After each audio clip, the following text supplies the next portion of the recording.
السلام علیکم ورحمۃ اللہ وبرکاتہ۔ بسم اللہ الرحمن الرحیم۔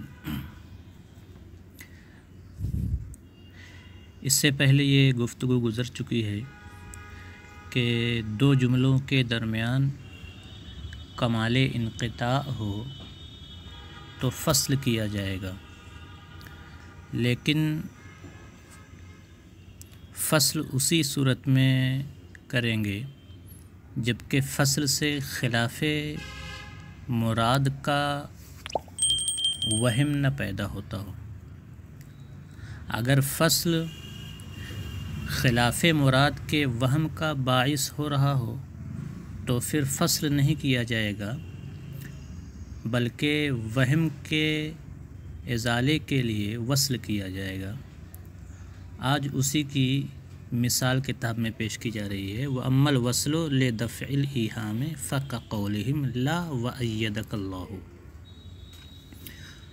اور رہا ایہام کے ازالے کے لیے دو جملوں کے درمیان وصل کرنا، تو جیسے عربوں کا یہ مقولہ لا وَأَيَّدَكَ اللَّهُ، ایسا نہیں ہے اور اللہ آپ کی تائید و حمایت فرمائے۔ یہاں دو جملے ہیں، ایک ہے لا جو لیس الامر کذالک کی جگہ ہے، اور دوسرا جملہ ہے ایدک اللہ، اللہ آپ کی تائید فرمائے۔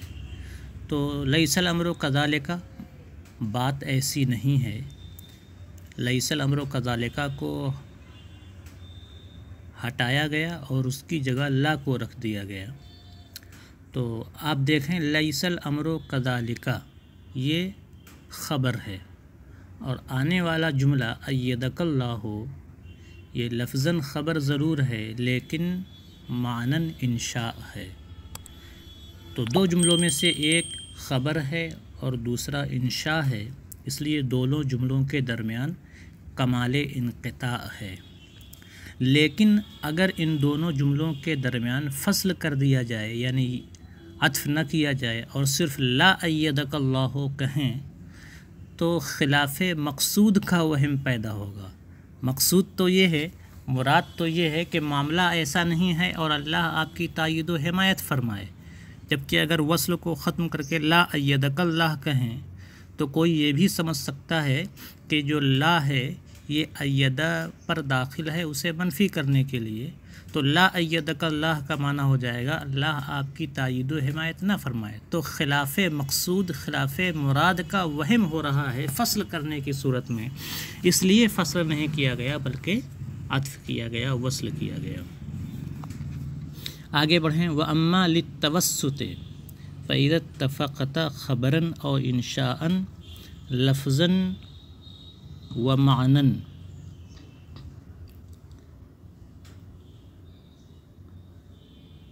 أو معنًا فقط بجامع كقوله تعالى يخادعون الله وهو خادعهم إلى آخره۔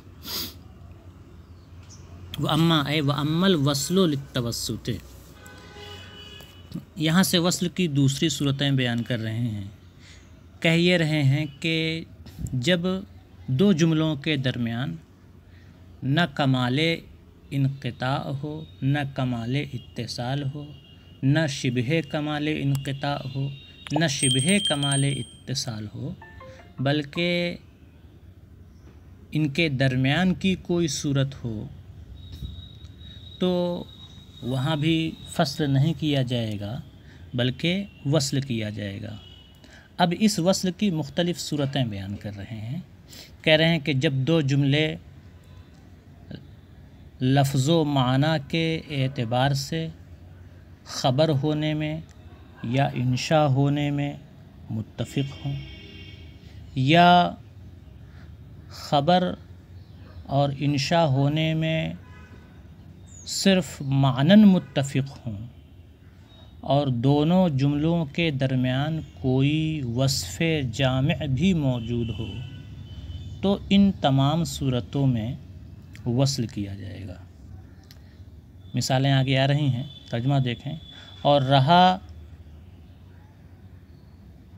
وصل کرنا توسط کی وجہ سے یعنی کمال اتصال، کمال انقطاع، شبہ کمال اتصال، شبہ کمال انقطاع کے بین ہونے کی وجہ سے وصل کرنا، تو اس کی درج ذیل صورتیں ہیں۔ فَإِذَا اتَّفَقَتَا خَبَرًا وَإِنشَاءً لَفْظًا وَمَعْنًا، چنانچہ جب دو جملے خبر یا انشاء ہونے میں لفظاً اور معناً متفق ہوں، او معناً فقط یا صرف معناً متفق ہوں، بجامعٍ، ساتھ ہی دونوں جملوں کے درمیان کوئی جامع موجود ہو، تو ان صورتوں میں وصل کیا جائے گا۔ کقولہ تعالی، جیسے اللہ تعالیٰ کا یہ ارشاد، یخادعون اللہ وہو خادعہم،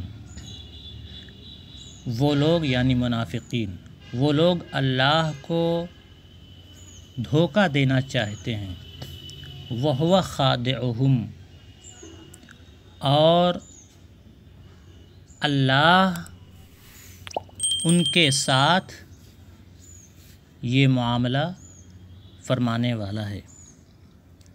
یہاں دیکھیں دو جملے ہیں، یخادعون اللہ پہلا جملہ ہے اور ہوا خادعہم یہ دوسرا جملہ ہے۔ دونوں جملے آپ دیکھیں خبر ہیں، لفظاً بھی خبر ہیں اور معناً بھی خبر ہیں، ساتھ ہی ساتھ دونوں جملوں کے درمیان جامع موجود ہے، مسند الیہ کے اعتبار سے بھی اور مسند کے اعتبار سے بھی، دونوں اعتبار سے جامع یہاں موجود ہے۔ یخادعون اللہ میں واو ضمیر بارز یخادعون میں جو ہے وہ تو مسند الیہ ہے اور فعل یہ مسند ہے۔ ہوا خادعہم میں ہوا ضمیر جس کا مرجع کلمہ جلالت ہے، ہوا مسند الیہ ہے اور خادعہم مسند ہے۔ آپ یہاں دیکھیں کہ ان دونوں جملوں میں مسند ایک ہی ہے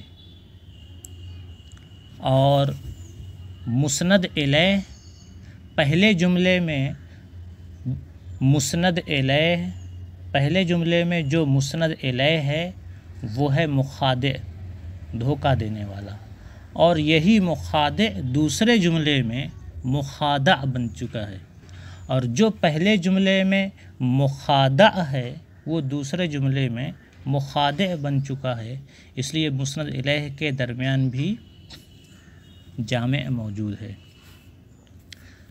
تو اس بنیاد پر چونکہ دونوں جملے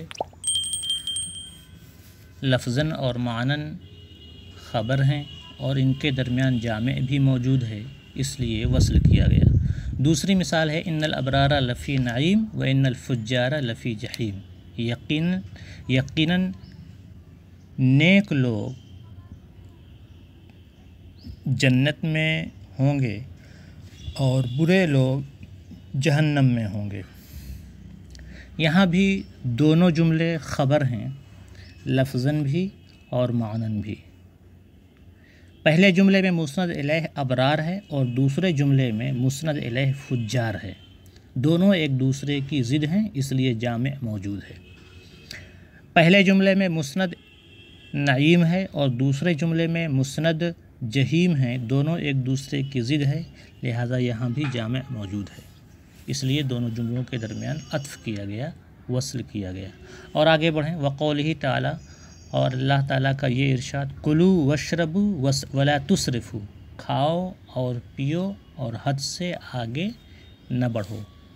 یہاں تین جملے ہیں، تینوں جملوں کے درمیان وصل کیا گیا ہے، عطف کیا گیا ہے۔ وجہ یہ ہے کہ تینوں جملے یہ انشاء ہیں اور ان تینوں جملوں میں مسند الیہ واو ضمیر بارز ہے جس کا مرجع ایک ہی ہے، تو مسند الیہ تینوں جملوں میں متحد ہے۔